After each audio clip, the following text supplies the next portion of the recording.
Hello everyone, this is Ron Broussard with another First Call. In this first call, the topic of this first call is just one sentence. You know, condensing things in the world is common today in this modern world. From condensed milk to powdered eggs and the potatoes we find are many of the familiar items that are reduced, condensed, and dehydrated so that they only take a fraction of their formal space. Records are reduced to microfilm, and even the dead are cremated to a handful of ashes. I recently attended a ceremony for a neighbor who recently transitioned, and in the time that I've had the privilege to enjoy her in my world. I enjoyed her conversation and her humor. She was one of the kindest people that I've ever met. And while attending her ceremony, I realized how many people's lives she touched by making a connection with every person that she met. And almost everybody had held her in the same regard.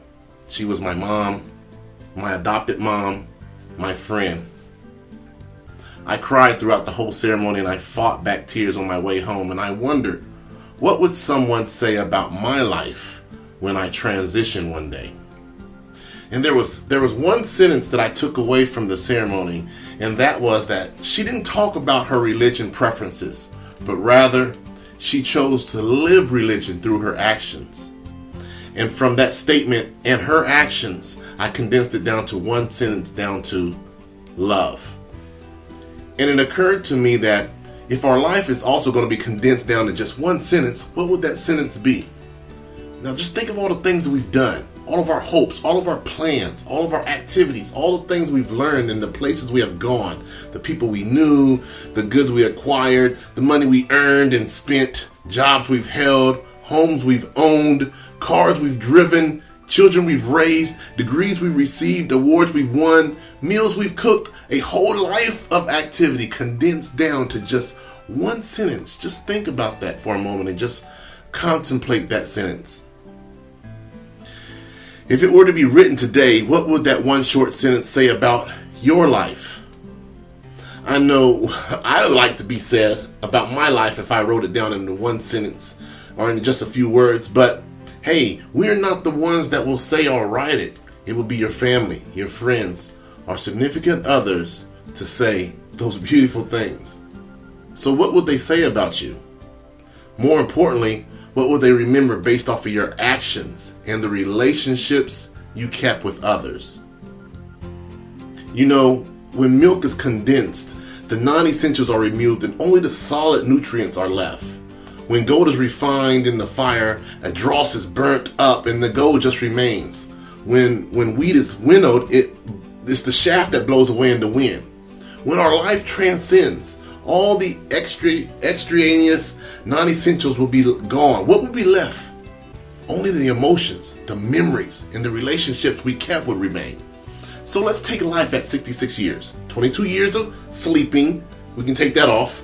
Another 22 years of working can be discounted.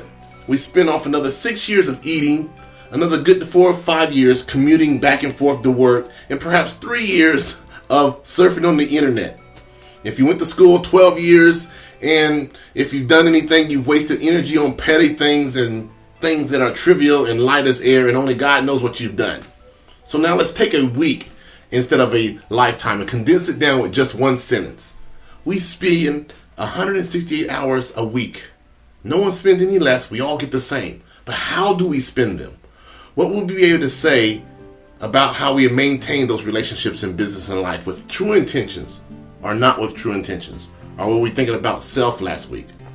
Only the things we did out of care and concern for others will count. How much of those 168 hours will be counted towards yours?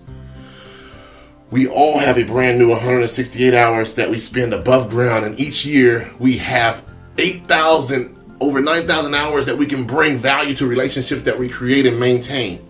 Next year and next week will be different from last year and last week, and it all depends on how we choose to fill those hours. So there you have it. Remember, as you wake up to start each day, ask yourself, how are you going to fill those hours? I want to thank you for taking time to watch this first call. I hope you enjoyed this first call.